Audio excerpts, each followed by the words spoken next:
This episode is an excerpt of a memoir written by Elmer Haslett called Luck on the Wing. He was in the aviation corps in World War I.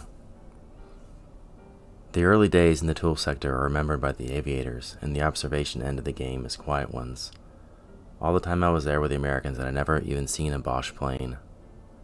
I understand they were around all right, but all of our young pursuit pilots of the 94th and 95th Squadrons were so determined individually to become the first American ace that they scoured the sky from daylight to dusk, and to such a degree of success that the Boche thought it rather risky to even leave their own aerodrome. About the middle of June, the Rainbow Division was down in the Baccarat-Luneville sector, and having been there for some time without aviation, it was decreed that the 12th Aero Squadron, which had done most remarkable work in the tool sector, should proceed at once to a little place called Flynn, near Baccarat, to work with the 42nd Division, the Rainbow, in order that they might have more experience in aerial cooperation. We still had our famous old AR training buses, although we had been again promised everything from Spads to Samsons. So with our 18 pilots and 18 observers and our 18 AR buses, we started for our new station, which is about 150 kilometers distant.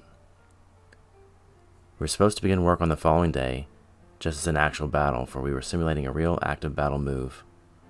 Our trucks left in the afternoon about 3 o'clock, and without mishap, should have arrived there about midnight.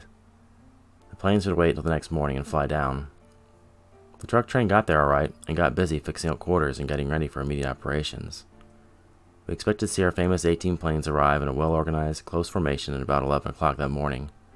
But 11 they did not arrive, and we heard nothing from them until about 3 o'clock, when one of our young pilots came from somewhere out of the sky and landed. We asked about the other 17, to which question he showed the greatest surprise, and explained that he had been detained by motor trouble and had been unable to get off with the main formation, which had taken off 4 or 5 hours before him. Immediately Dame Rumor stepped forth, and the absence of the other planes was attributed to everything from being lost in Germany to being shot down by a German plane. While we were discussing the matter, someone noticed 2 planes very high in the air. We thought, of course, that they were our planes and were probably lost. Ideas were rampant as to how we were going to signal them to get them down, when suddenly we heard the sputter, sput, sput intermittently of machine guns way up in the sky. This was new to us. We thought, of course, that someone was merely trying out his guns. These ideas were soon dispelled, for following the short, intermittent sound, we heard one steady, singing stream of sound. Then we knew that an air fight was on. We did not have time to realize exactly what was happening, for the steady stream of fire suddenly ceased, and we saw one of the planes falling out of control. It was swaying back and forth like a falling leaf, and filling the air with a miserable swish-swish sound. The horrible speed of the fall caused both wings to collapse and fold, and the compact mass soon came diving toward Earth like a huge torpedo. It crashed with a terrible thud on the very edge of our own field. When the awful horror of the moment passed, we all started to run to see the Boche that had been shot down. We dragged 2 crushed and lifeless bodies from the debris, and in contrite and humble reverence to our hostile brothers of the air, we removed our caps, while the surgeon began to take off their flying garments in order to find their names. It's hard to imagine the ghostly horror of the shock we received when, upon unfastening the collar of the outer garment, the green uniform of the German aviator was not revealed, but instead the royal seal of the Crown of England. 2 brave British lads had made the supreme sacrifice. It is a memory that will never be obliterated from my mind, and I can well remember how the sentiment of the crowd changed like a burning slap, from icy but human feeling to one of fiery hatred and cold-blooded revenge. High in the sky above, the Victor was winging his way back to the land of the Hun. Young Davidson was the only pilot we had there, and we had only 1 AR on the field. It was the one in which Davy had just landed. We knew it would be foolhardy to send that antique rattletrap up against that Hun, but every man in the squadron, from the chief mechanic to the major's orderly and the second cook, wanted to go with Davy to avenge our British brothers.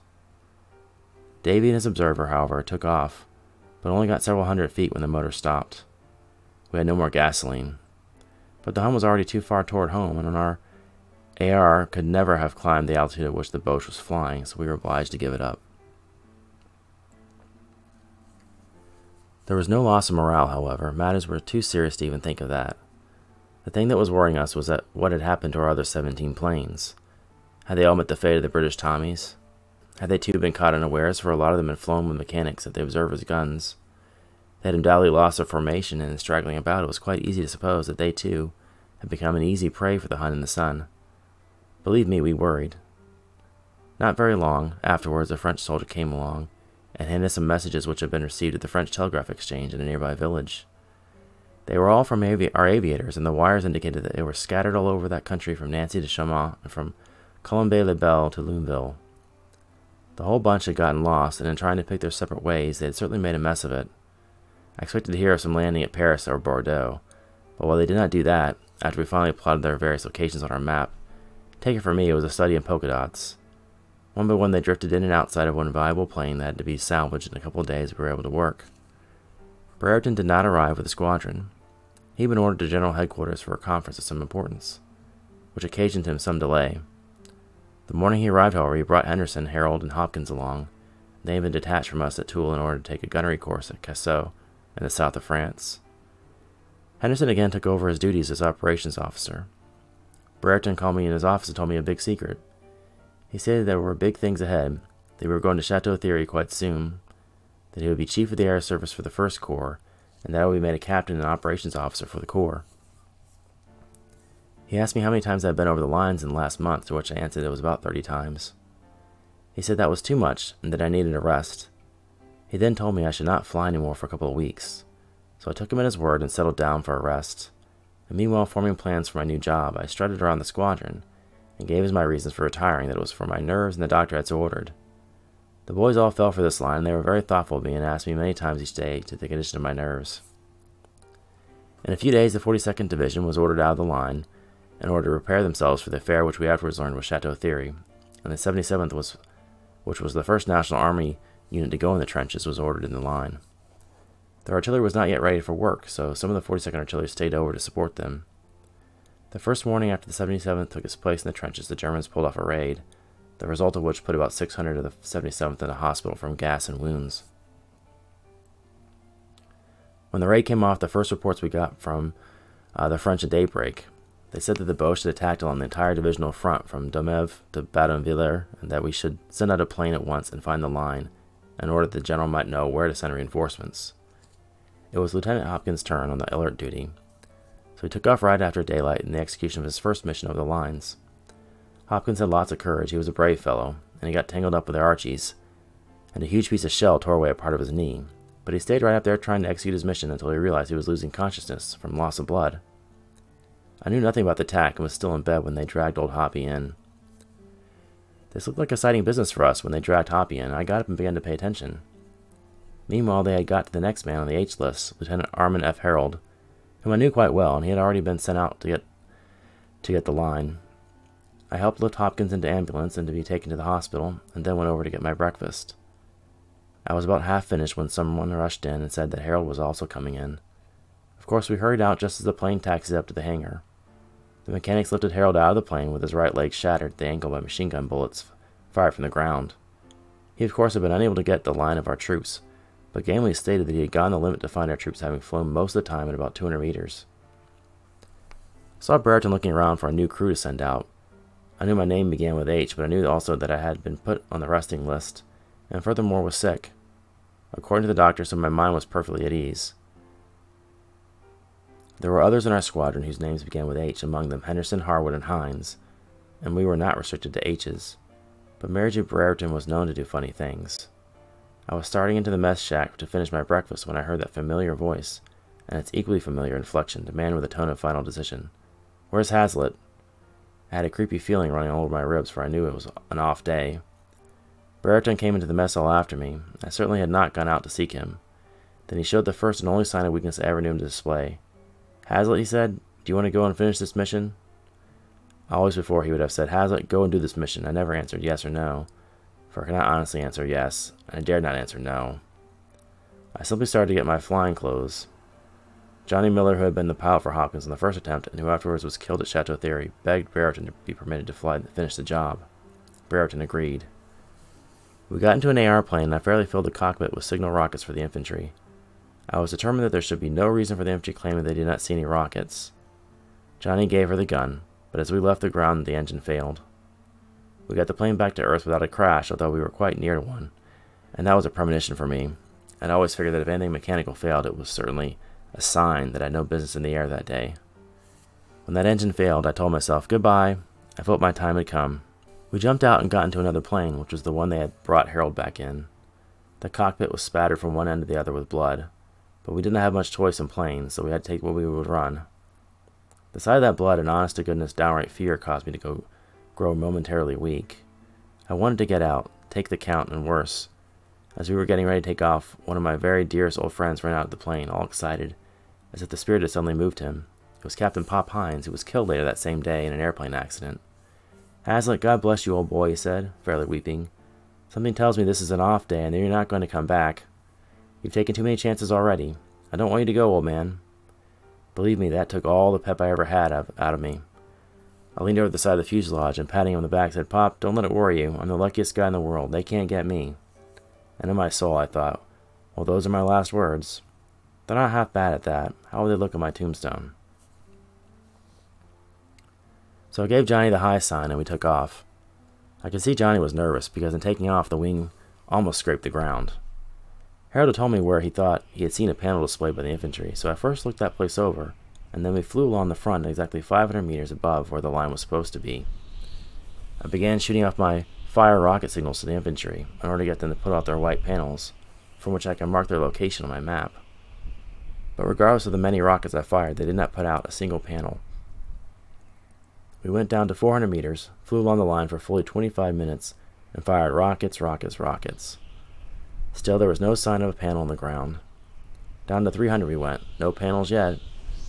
I felt like going home because I thought 300 meters was plenty low enough, especially on an off day. But there was only one thing to do. That line had to be located somehow, so we went on down to 100. No wonder they got Harold. The machine gun fire was something terrible. I'd already fired my last rocket and was never so disgusted in my life, for there was no response. Finally, with the naked eye, we located our troops at less than 100 meters. I hastily plotted their position. If ever a man feels he needs a friend, it's when he's going through that awful machine gun fire at 200 feet and trying to be composed enough to accurately mark on his map the location of things he's seeing on the ground. We developed some very fine observers like Wright and Bauckham and Brawford, Powell and Fleeson, who got to be wonders at this work, which is after all the greatest work of aviation. We had been up for about 2 hours, so when we landed the whole bunch came rushing out to meet us, including Brereton. It was the only time I ever saw him run. I showed him the line and told him how we got it. The holes in the plane from machine gun bullets convinced him of the truth.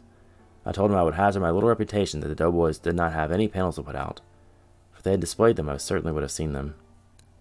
He was generally peeved, and after telephoning the location of the line to appease the growing anxiety of the French, we got into Brereton's car to go to divisional headquarters to find out what was the matter with the infantry. We arrived at Baccarat, went to division headquarters, and the signal officer, in reply to our inquiry, told us quite unconcernedly that the division had panels all right, but this had been their first occasion to use them, and they had not been issued for the doughboys would get them soiled, or might use them for handkerchiefs or the like. Brereton, of course, was in a rage, and we demanded to see the commanding general of infantry. On duty at the infantry post of command was a lieutenant colonel in the National Army, who probably held some big job in civilian life, but who was certainly not born a soldier. He said that the general had been awake all night, and had just gotten to sleep after the morning raid, and so he did not care to waken him under any circumstances. Brereton began to cuss in great style and said he'd be blamed if he'd send his aviators out any more to be killed, unless he got some cooperation from the infantry, and it was a terrible note when the chief of a service could not see the general when an all-important matter was pending, and that if this brigade wanted the air service to work with them, they had better show some willingness to help. He then demanded that the panels be issued at once. The lieutenant colonel began to show a little concern, and although he was looking right straight at our wings, he asked, "Are you aviators?" Brereton said, "Yes, of course. What did you think we were?" The old boy then showed some speed. He got hold of the telephone, and after saying "Sir" many times in order to appease the wrath of the general had been so rudely awakened, and so as not to increase his disfavor, proceeded to tell him that the airplane major was here, and wanted to talk to him. Brereton was forced to laugh at this new title, and for some time afterwards we all called him the airplane major. The general, of course, realized the gravity of the situation, and was also mighty peeved about the failure to provide the troops with panels. The mission ended with the agreement that the panels would be issued immediately, and the general expressed his sincere regret at the loss of our aviators, and I believe became converted to the fact that the air service was also a factor to be considering in winning a war. On our way back to the aerodrome, we stopped at artillery headquarters, and they wanted us to go up that afternoon and do an artillery adjustment, as a couple of batteries were sorely in need of more accurate regulation in view of further raids with the Germans. When the artillery colonel asked who would do the work, Brereton looked at me and I looked at Brereton, and I knew it was settled. "Why, Lieutenant Haslett here has been worked pretty hard, and I want him to rest up, but I guess he can do this one, and then take a rest." The artillery colonel was surprised, but I was more surprised at what he said. So you're Haslett. Well, I'm glad to know you. Colonel Sherburne of the 26th Division Artillery told one of our majors about a big mission you pulled off for him in the tool sector. We sure will be glad to have you work with us. This was the first recognition of this kind that I'd ever gotten, and coming from Sherburne, it was like $1 million to me, for he was one of the greatest men with whom I'd ever worked. Of course, after that compliment, I was delighted, and I certainly would not have let anyone else do the adjustment at all. I felt like a hero with 3 wings. I was determined to do the best adjustment I'd ever done in my life. When we got to Baccarat on the way to the aerodrome, an orderly handed Brereton a message, which dampened my spirit and determination completely. I read that Captain Hines, Pop Hines, the old man who that morning had told me about his premonition, that it was an off day and that I ought not go out, for I would not come back, was himself killed while taking off from the aerodrome, his plane having gone into a tailspin. His observer, another H. Henderson, the operations officer, was seriously injured. This news hurt me more than I had ever received. Pop was about 46 years old and had gone into the flying game simply from the desire to help along American aviation, having had some little amateur training before the war.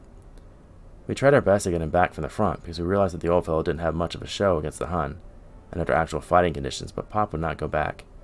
He was always the first to volunteer for any mission, a braver man I'd never seen.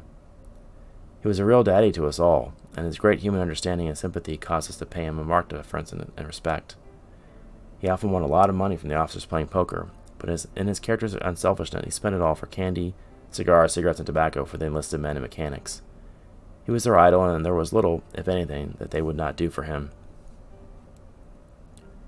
Henderson was one of my best friends, and happily, though he was not killed, it had a peculiar significance to me that 100% of that day's casualties were H's. It looked like an off day for the H's without a doubt. There were only 3 of us left. One was the ordnance officer, Hall by name, who was not a flyer, Harwood, who was as busy as could be on some assignments, and myself. The only H left to do an artillery adjustment that afternoon. I thought it might be a good idea to put off that adjustment until the next day, but I could not get up the courage to tell Brereton my honest convictions. When we got to the aerodrome, everyone was feeling mighty low, because these were our first casualties outside the loss of Angel and Emerson in the tool sector. The bunch all felt that the sun was still shining and it was a good day for flying, that there were better days ahead. Even the squadron surgeon sent out the recommendation that the flying be suspended for the day. I felt quite relieved, for I could not conceive of anyone going against the recommendation of the medico, but this did not appeal to Brereton. In his characteristic manner, he loudly and emphatically announced that he was not going to let a little thing like that stop the war. If a squadron went to the front, they must expect some casualties, and that flying would go right on. I did not eat any dinner. I did not care for it, for as usual I did not agree with Brereton. I honestly felt that flying ought to be suspended in deference to old Pop Hines, if for no other reason at all. I really dreaded that flight, and even the praise of that artillery colonel meant nothing in my life. No one came out to see us off. It was the wrong atmosphere. There was gloom in the sky, gloom on the ground, and gloom within our own beings. In fact, the whole world looked like a dark cloud. The ordinary jovial mechanics were all acting like a bunch of pallbearers. Brereton gave me a pilot by the name of West, which to my mind seemed particularly pertinent, for I sure felt as though I were going in that direction. For protection, they sent a plane piloted by Schnurr, with whom I had previously had a narrow escape, and as his observer they sent Thompson, against whom I had no complaint at all, for Thompson, on his first flight over the lines with the French, shot down an enemy plane. His presence, of course, was no meager consolation, for while I did not want any drawing cards along, I felt that if the Germans were going to attack, it would be a good thing to have someone along who could do the fighting, because my experience in actual fighting up to this time put me in about the same class that the St. Louis Nationals generally have in the baseball club standing. I was at the bottom of the list. In fact, Thompson was the only one in the squadron who had so far had a fight, and that was while he was with the French. When we got over our battery, I began to call them on the radio, and they put out their panels. We picked out the target which we had agreed upon and sent the signal to fire. I promised to adjust 2 batteries. The plan was to finish the adjustment of the first battery and then begin the second. So after an hour and a half, I completed the first adjustment, after about 15 salvos, which I admit was rather rotten work. Then I started on the second. The name of my second target was Travail Blanc, which consisted of a section of the trench which was especially heavily fortified with machine guns, having a sweep on your lines in the ravine beneath. I had just given them their first signal to fire, and of course these batteries, not having had a great deal of experience in adjusting artillery fire by airplane, were very, very slow in firing. Ordinarily, the observer can time the firing, as a prompt battery fires immediately upon getting the signal from the airplane, and the observer can see the burst almost immediately thereafter. It is extremely important to get the first salvo burst from this observer, knows approximately where to look for the next. so having pressed the key, I was oblivious to all else in the world except the area immediately surrounding Revel Blank. I must have eyed it for fully 30 seconds, which is an unusually long time to watch one particular spot on the Earth. For with the speed of a modern German airplane against my antique AR, in 30 seconds the Hun could get in a very advantageous place from out of the cloud of the sun. I was still straining my eyes onto Revel Blank when I heard the rat-tat-tat of something. It was the first time I'd heard machine guns firing in the air while in the air myself, so I felt that we had probably lost altitude, and they were firing at us from the ground. I knew that could not remedy the situation now, so I again turned my eyes towards Revel Blank. When I saw the forward burst of the salvo strike about 200 yards from the target, I had just started to reach for my key to send the correction at the battery, when again I heard the long, continuous rat-tat-tat of a machine gun, getting louder and louder. I leaned over the fuselage to take a look at the ground beneath me. I thought we should be high enough so that they could not possibly be firing at me.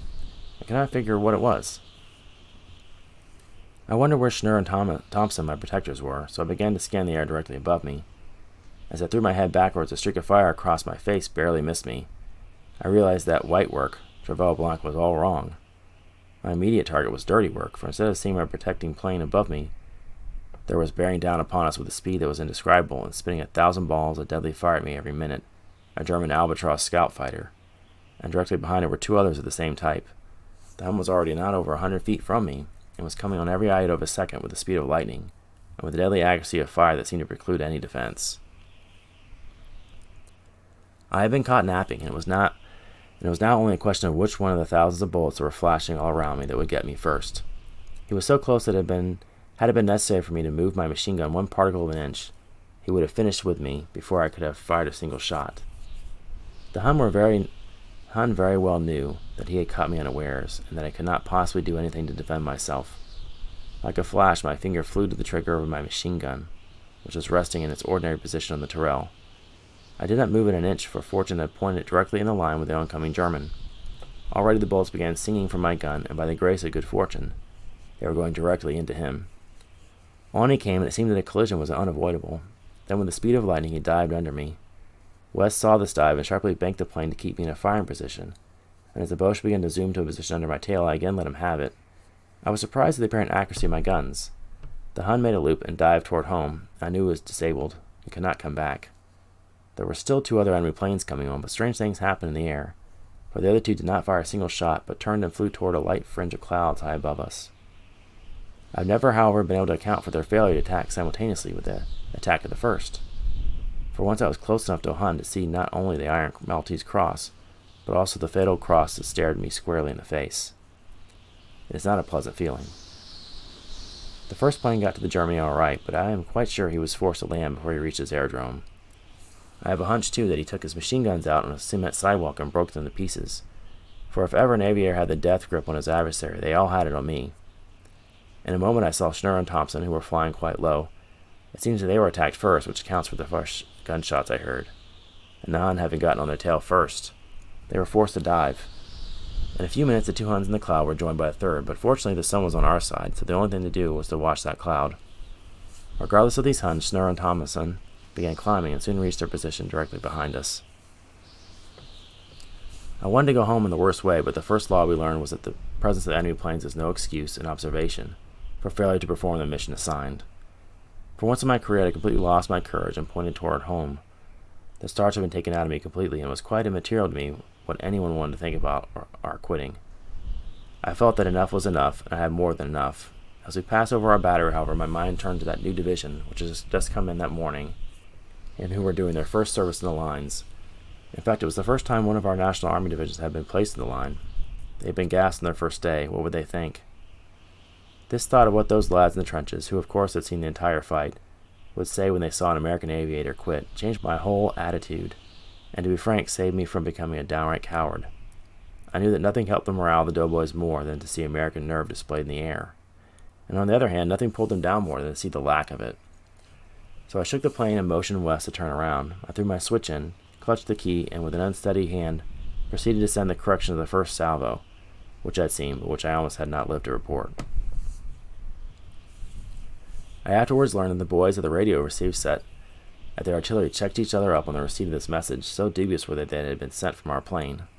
In a few minutes the battery put out the signal received and battery is ready.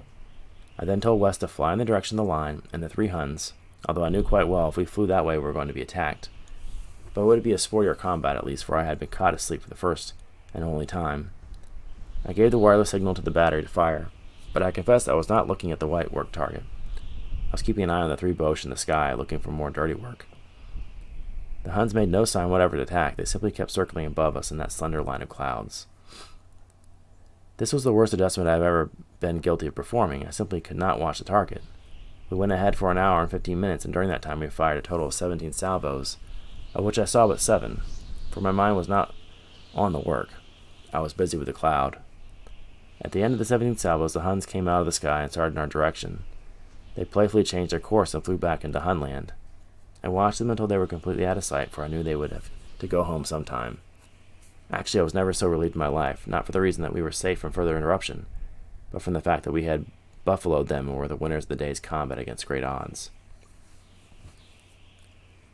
But I was certain that it was only a question of time before they would have to leave that cloud for chasse, pursuit. A plane does not carry the same large amount of gasoline as an observation plane. It cannot stay in the air as long as a single flight.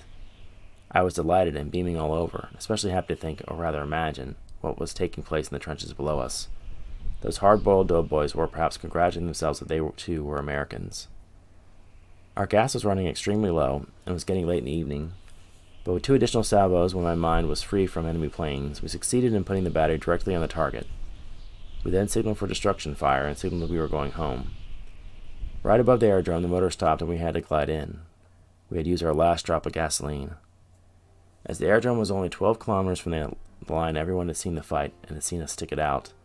It was really a joyous time. We all got a real welcome. Even Brereton came across. It was the first and only time in my life I'd ever heard him compliment anyone or anything. What he praised, however, was not us, but the plane and that antique rattletrap. It was not just a bad old bus, after all. Then everyone got around the plane to count the holes made by the enemy airplane. I did not wait to see how it came out, for I wanted to get my bunk and collect myself. I was told later, however, that 21 holes were counted, then the mechanics got tired and quit.